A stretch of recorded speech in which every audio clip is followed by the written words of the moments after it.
एक बार फिर ठाकरों की नाराजगी कहीं बीजेपी पर भारी तो नहीं पड़ेगी, ये सवाल उठने लगा है।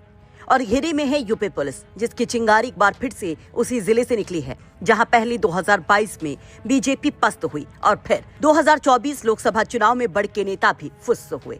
ठाकुरों की नाराजगी की नैरेटिव के साथ जो हवा यहां से बही वो कई जिलों तक पहुंची। उसी मुजफ्फरनगर में एक बार फिर से ठाकुरों ने बोल दिया है हल्ला।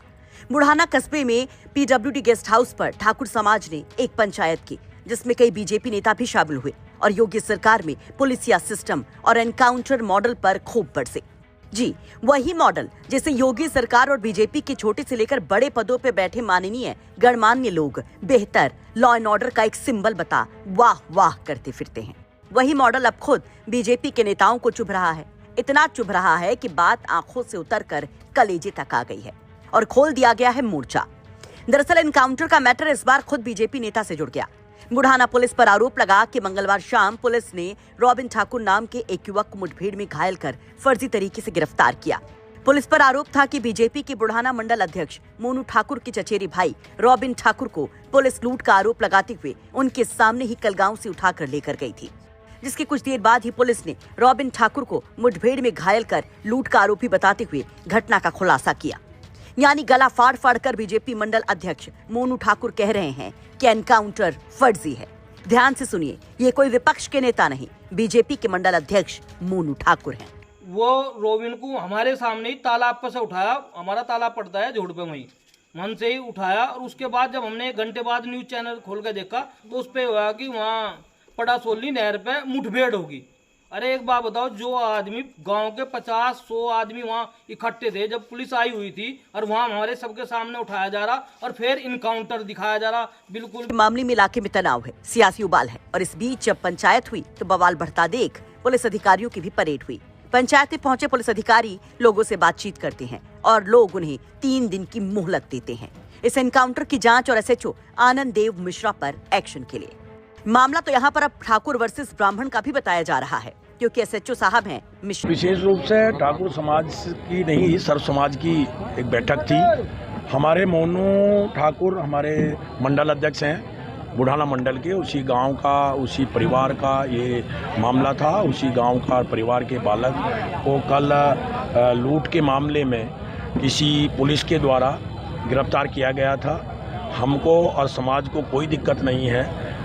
अगर उसके ऊपर लूट का मुकदमा लगता तो भी कोई दिक्कत नहीं थी, उसके ऊपर गैंगस्टर गुंडा एक्ट लगे तो भी हमें कोई दिक्कत नहीं है। लेकिन विषय ये है कि पूरे समाज के सामने से, मोनू ठाकुर हमारे मंडल अध्यक्ष के सामने से, उसके परिवार के सामने से, हमारे चंद्रपाल जी खड़े उनके सामने से, उसकी माँ के पास से तालाब से उसको उठा के ले गए और उसके बाद 15-20 दिन बाद, 15-20 मिनट के बाद इस प्रकार की घटना हो जाती है जो निंदनीय घटना है। उसी के लिए समाज के बीच में एक बड़ा आक्रोश पैदा है। उसी निमित्त आज हम सब लोग, सर्व समाज के लोग यहाँ इकट्ठे हुए हैं। इकट्ठे होने के बाद हमारे बीच में एसपी देहात, सीओ और तहसीलदार आए। हमने उनको पूरा विषय पंचायत के माध्यम से रखा। पंचायत के बहुत सारे लोगों ने ये विषय रखा। बिराल का एक विषय चल रहा है जो आपस की मार पिटाई का विषय, वो भी रखा। हमने कमालपुर में जो 134 लोगों पे फर्जी मुकदमा लगा दिया गया वो भी रखा। हमको आश्वस्त किया है एसपी देहात ने खड़े होकर कि हम वो 7 दिन की 8 दिन की बात कर रहे थे, लेकिन पंचायत के माध्यम से उनको 3 दिन का समय दिया गया है कि 3 दिन के अंदर अंदर एसपी सिटी और 2 सीओ उनके साथ जो समिति का गठन हुआ है वो जांच हो, जांच को सार्वजनिक करें और जांच के उपरांत 3 दिन के अंदर अंदर इसके एसएचओ के ऊपर कार्रवाई हो। इस प्रकार का उनको कहा गया। उन्होंने स्वीकार किया, उन्होंने स्पष्ट किया है कि 3 दिन के अंदर अंदर हम इस जांच को पूरा करेंगे और उसके ऊपर कार्रवाई करेंगे। कुछ लोगों ने यहाँ पे कुछ एक बात रखी कि उसके संबंध में जो है कप्तान साहब से वार्ता करने के बाद ये डिसाइड हुआ है कि इसमें एक समिति जो है जिसमें एसपी सिटी सर की अध्यक्षता में 2 सीओज और एसपी सिटी सर की समिति गठित की जाएगी। जो भी तथ्य हैं जिसको कोई अपने देने हो, इसमें जिनको लगता है कि कोई गलत कार्रवाई हुई है तो अपने तथ्य उनको दे सकते हैं और उनकी निष्पक्ष जाँच करेंगे और निष्पक्ष जाँच के उपरांत अगर किसी का भी दोष परिलक्षित होता है तो उस पर निश्चित ही जो है कार्रवाई की जाएगी। बिराल और कमालपुर का भी मामला उठाया। पिछले कुछ दिनों देखिए कमालपुर में एक नाबालिग लड़की के साथ दुष्कर्म के संबंध में थाने पर एक तहरीर प्राप्त हुई थी। तत्काल इसमें मुकदमा पंजीकृत करते हुए 24 घंटे के अंदर अंदर दोनों नामजद अभियुक्तों को जेल भेज दिया गया था। इसके बाद भी कुछ लोगों को जो है पीड़ित परिवार को बरगला करके क्या कहते हैं कस्बा चौकी पर जाम उनको इकट्ठा करके जाम लगा दिया गया था। उनको कुछ उकसाने के प्रयास किया गया और जो आसपास के माहौल है उसको ख़राब करके जो है दंगा भड़काने का प्रयास किया गया, जिस संबंध में थाना शाहपुर पर एक मुकदमा पंजीकृत किया गया था। उसमें 7-8 लोग जो है उसमें जेल भी भेजे गए थे।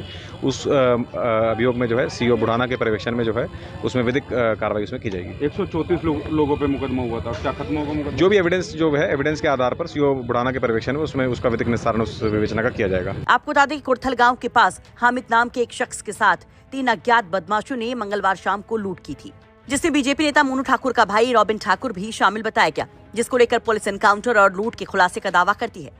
वहीं इसके बाद बीजेपी नेता मोनू ठाकुर ने लोगों को थाने का घेराव करने के लिए कह दिया था, जिसका वीडियो भी सोशल मीडिया पर मंगलवार रात से वायरल है। मेरा चाचा का लड़का है, परिवार से है, रोविन नाम है, और जो भी बताया वो बिल्कुल गलत है। वो क्या हुआ जब हमें पता लगा 2:30 बजे यहाँ 5-7 गाड़ी पुलिस वाले आए। मैं भाई क्या हुआ, कह लगे जी ऐसा ऐसा वहाँ घटना होगी ठेके के बाद। में क्या हुआ, कह रहा तुम्हारे गांव के 3 लड़के थे। मैं क्या हुआ जी, नो ऐसा ऐसा कर दिया। मैंने जब वहाँ पता करवाया और जो सूचना मिली या मिली कि वे गांव से 2 लड़के जोले के बता रहे, निवासी मुझे नाम नहीं पता क्या है वे, और वे गांव से गए, वे 3 उधर से आ रहे थे, उनका आपस में कहना सुनना हुआ और वे बाइक छोड़ के जोले वाले चले गए, जो मुझे पता लगी। उसके बाद वो रोविन को हमारे सामने ही तालाब पर से उठाया, हमारा तालाब पड़ता है झोड़ पे वहीं, मन से ही उठाया। और उसके बाद जब हमने 1 घंटे बाद न्यूज़ चैनल खोल के देखा तो उस पर हुआ कि वहाँ पड़ासोली नहर पे मुठभेड़ होगी। अरे एक बात बताओ, जो आदमी गांव के 50-100 आदमी वहाँ इकट्ठे थे जब पुलिस आई हुई थी, और वहाँ हमारे सबके सामने उठाया जा रहा और फिर इनकाउंटर दिखाया जा रहा, बिल्कुल भी यह चीज़ हमें बर्दाश्त नहीं होगी। देखो वो गलत थे तो उन पर वैसी कानूनी कार्रवाई होती, पर यह फर्जी इनकाउंटर बिल्कुल भी है नहीं। और हम सब कल आएंगे जी 11 बजे थाने पे, और हम तो उन्हें कहें तुम्हारी बंदूकों में, तुम्हारे पिस्टलों में जितनी भी गोली बा मारे गोली मार दियो, सब ये सारे गांव वाले आओगे, चाहे इनसे पूछ लो, कल 11 बजे सब थाने पे आओगे जी हम। और भाई मैं सभी क्षेत्र वालों से कह रहा, भाई आप सब भी आइयो, इस तरह तो घटना किसी के भी बालक के साथ हो सके। हालांकि कहा गया कि बाद में बीजेपी आला कमान ने इस मामले को मैनेज करने की कोशिश की। बीजेपी नेताओं के समझाने के बाद मोनू ठाकुर थाने का घेराव तो नहीं करते हैं, लेकिन हाँ बाद में एक पंचायत जरूर बुलाई जाती है, जहां से पुलिस पर कई सवालों के साथ कई संदेश भी दे दिए जाते हैं।